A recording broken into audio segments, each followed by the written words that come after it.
Ce journal vous est offert par le FPI, Fonds des promotions de l'industrie, votre partenaire privilégié pour la réussite de vos projets.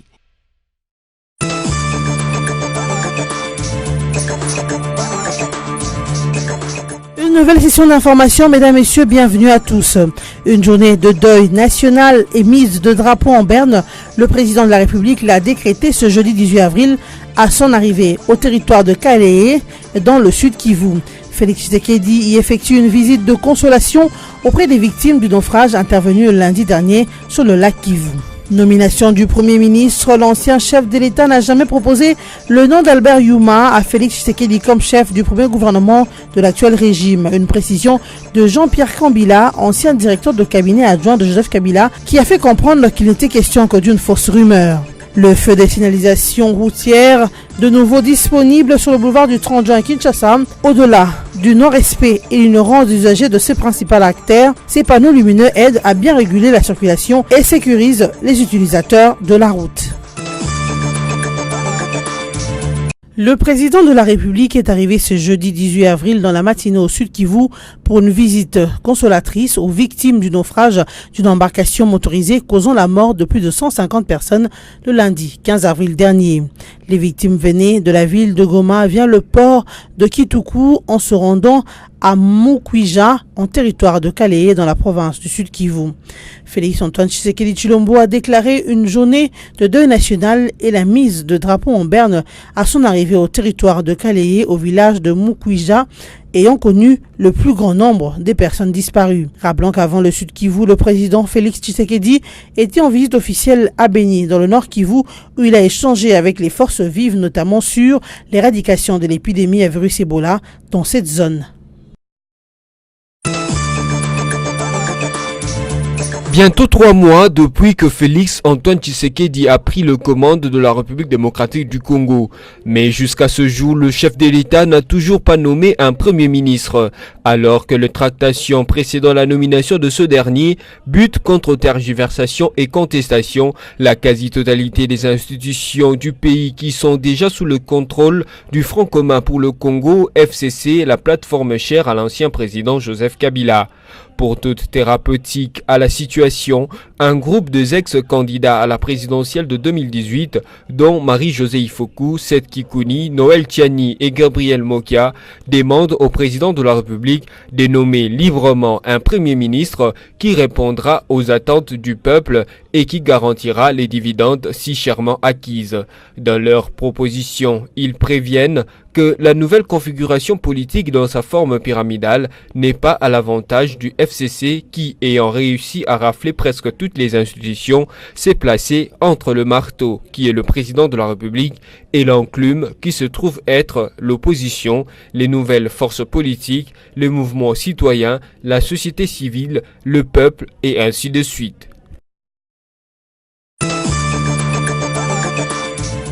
L'ancien chef d'État et autorité morale du Front commun pour le Congo, Joseph Kabila, n'a jamais envoyé le nom d'Albert Yuma à son successeur, Félix Tshisekedi, pour sa nomination en tant que chef du premier gouvernement de l'actuel régime. La lumière a été faite par Jean-Pierre Kambila, ancien directeur du cabinet adjoint du président Kabila, dans une interview accordée à la radio Top Congo. Jean-Pierre Kambila explique qu'il ne s'agissait là que d'une fausse rumeur, d'une fake news, des ennemis de la libération du secteur minier congolais et des ennemis directs de cet homme d'affaires et président de la Fédération des entreprises du Congo, FEC en sigle. Pour ce qui est de la démarche pour nommer le Premier ministre, les contacts sont en cours et seuls Joseph Kabila et Félix Tshisekedi auront à se concerter dans un proche avenir pour désigner cet oiseau rare, a précisé Jean-Pierre Kambila, directeur du cabinet adjoint de l'ancien président de la République en charge de questions politiques, administratives et juridiques.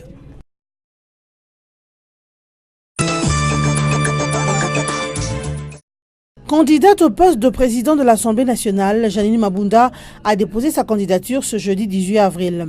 Mais avant, la candidate du ticket FCC a réalisé une interview avec quelques femmes des médias durant laquelle elle a parlé de sa vision pour le perchoir. Janine Mabunda s'est également fait accompagner à l'hémicycle du Parti du Peuple des jeunes du Parti du Peuple pour la reconstruction et la démocratie qui se sont mobilisés en faveur de celle qui est jusqu'ici présidente de la Ligue de femmes du PPRD. Une marque de soutien au choix porté sur Janine Mabunda au perchoir de l'Assemblée nationale.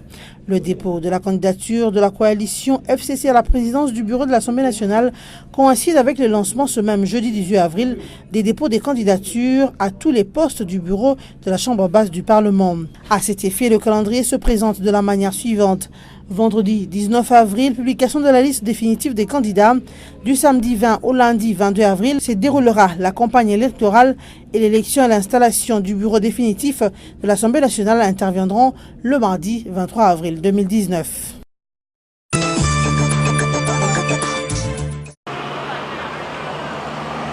Le feu de signalisation sur le boulevard du 30 juin sont actuellement réhabilités à partir de la Sonas jusqu'au rond-point Sosimat dans la commune de Lagombe.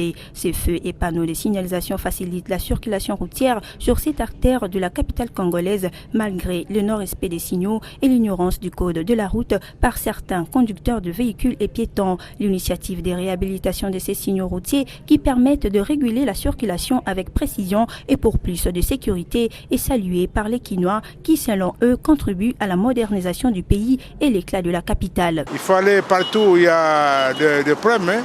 Par exemple, à Delvaux, au niveau de croisement route Matadi Lalou, hein, il y a souvent beaucoup de bouchons là-bas.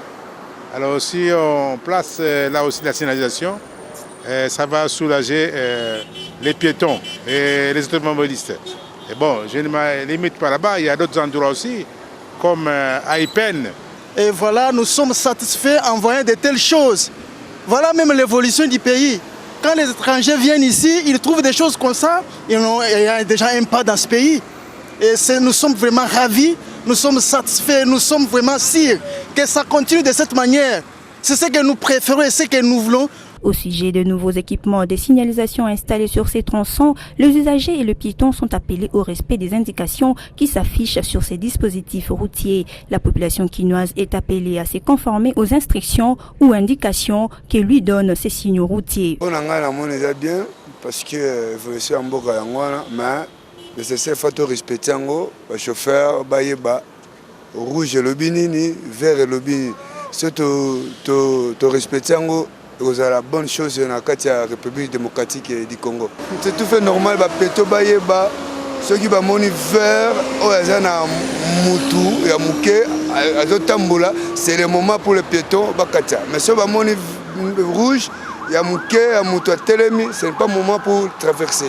La présence de feux et autres panneaux de signalisation réhabilités sur cette artère principale de la ville de Kinshasa vise non seulement à normaliser la circulation, mais aussi à réduire le nombre d'accidents. Les usagers sont ainsi exhortés à une bonne connaissance du code de la route.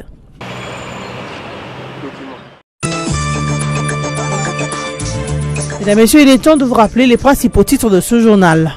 Une journée de deuil national et mise de drapeau en berne, le président de la République l'a décrété ce jeudi 18 avril à son arrivée au territoire de Kalehe, dans le sud Kivu.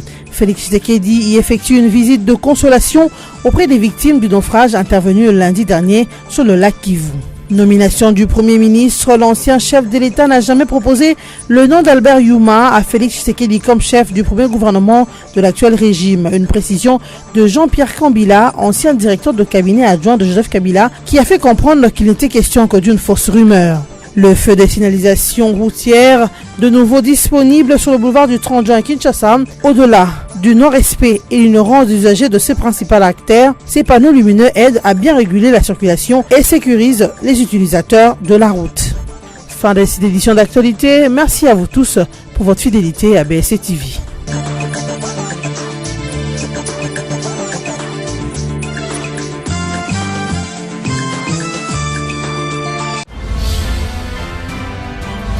Ce journal vous a été offert par le FPI, Fonds des promotions de l'industrie.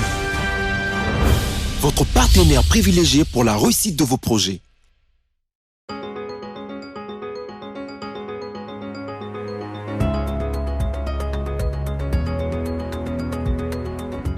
Bonsoir chez vous, mesdames, messieurs. Lisons et résumons le journal en ligne de ce 18 avril 2019. Forum 2As, Premier ministre, les blocages persistent. C'est l'un des titres de ces sites.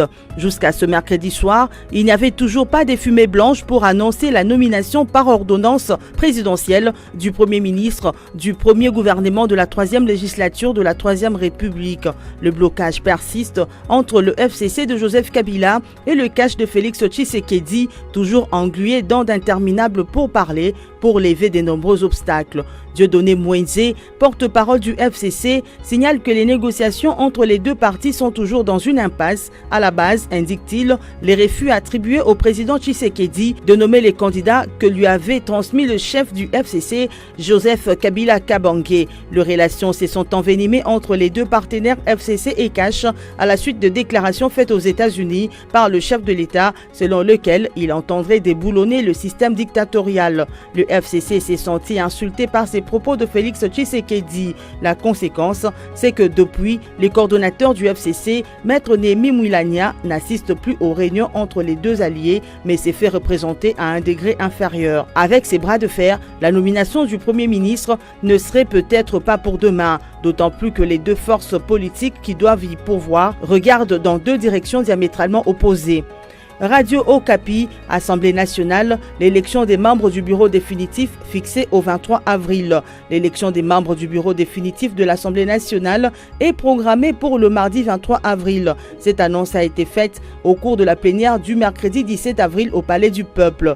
Le dépôt des candidatures aux différents postes du bureau définitif et l'affichage des listes des candidats sont fixés respectivement à partir du jeudi 18 avril et vendredi 19 avril 2019, tandis que la campagne électorale est prévue samedi 20 et lundi 22 avril 2019. Ces candidatures doivent contenir, entre autres pièces, la lettre des consentements, le CV, une photo passeport à déposer auprès du bureau provisoire de la Chambre basse du Parlement. À propos du bureau définitif de l'Assemblée nationale à élire le 23 avril, il faut noter que l'opposition a, au cours de cette plénière du mercredi, rejeté les postes de rapporteur adjoint qui lui avaient été réservés par la majorité. C'est les députés Lamouka G7, Christophe Lutundula qui a lu cette déclaration solennelle de l'opposition parlementaire et aussitôt après, les députés de l'opposition ont quitté la plénière de l'Assemblée nationale, a indiqué ce site d'information. Actualité.cd titre quant à lui, RDC, l'armée exige des poursuites à l'encontre des auteurs des exactions sur ces éléments au Kasaï.